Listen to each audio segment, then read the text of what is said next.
जैसा कि आपको पता है कि मगम्मा के बारे में हम काफ़ी पढ़ा चुके हैं, तो उसके बारे में जो आज पढ़ाएंगे, मगम्मा के बारे में क्या पढ़ाएंगे कि मगम्मा, एक दो चार क्वेश्चन आंसर है, आप क्वेश्चन आंसर को पढ़ाते हैं कि मगम्मा का अपनी बहू के साथ किस बात को लेकर विवाद।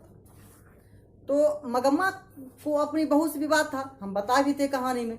अब क्या बताए थे कि देखिए, जब उसकी बहू जो है पोते को मारती है, यानी मगम्मा के पोते को यानी अपने बेटे को मारती है, तो मगम्मा बोलती है क्यों राक्षसनी तुम क्यों मार दी, हाँ क्या हुआ था, ऐसा क्या हुआ था या क्या किया था। तो इस बात से जो है मगम्मा जो है और बहू में काफ़ी खटपट होता है। वो अपने बेटे पर अधिकार जमाना चाहती है और मगम्मा अपने पोते पर अधिकार जमाना चाहती है कि यह मेरा बेटा का बेटा है, हाँ मेरा खून है, तुम उसको क्यों मारती है। हम काफ़ी दुलार मलार से रखते हैं इसको। तो इस बात से जो है मगम्मा और बहू में जो है वाक युद्ध यानी कि बातों का युद्ध छिड़ गया। मगम्मा जो है बहू को बोलती थी, बहू मगम्मा को बोलती थी। इस तरह से दोनों जो है मगम्मा जो है अपने बेटे पर हक जमाने लगी, बहू जो है अपने पति पर और बेटे पर हक जमाने लगी। इससे जो है दोनों में काफ़ी झगड़ा होने लगा। इसी बात को लेकर जो है मगम्मा का अपनी बहू से विवाद हो गया। उसके बाद रगम्पा कौन था, वह मगम्मा से क्या चाहता था। रगम्पा जो है लंपट जुआरी किस्म का व्यक्ति था। वह मगम्मा से धन ऐंठना चाहता था और मगम्मा पर अधिकार भी जमाना चाहता था।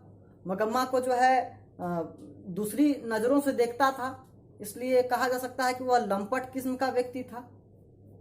वह जो है मगम्मा से धन भी मांगा था, क्योंकि मगम्मा को अकेला देखकर जो है सताया करता था। इस तरह से आप दूसरा क्वेश्चन लिख सकते हो। उसके बाद बहू ने सास को मनाने के लिए कौन सा तरीका अपनाया।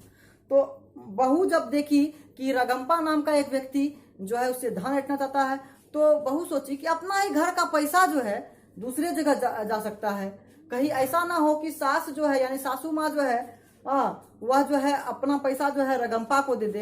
इसके कारण जो है बहू जानती थी कि जो दादी माँ है यानी कि जो सासू माँ है, वो अपने पोते को काफ़ी प्यार करती है। इस कारण जो है बहू अपने बेटे को ढाल बनाकर दादी के पास भेज देती है और जो है वह बोलती है अपने बेटे को कि हम तुम्हें लाने जाएंगे, तुम्हारे पिताजी भी लाने जाएंगे, लेकिन तुम आना मत। इस तरह जो है सास को मनाने के लिए जो है अपने बेटे को ढाल बनाकर भेजती है, जिससे जो है यह मददगार भी साबित होता है।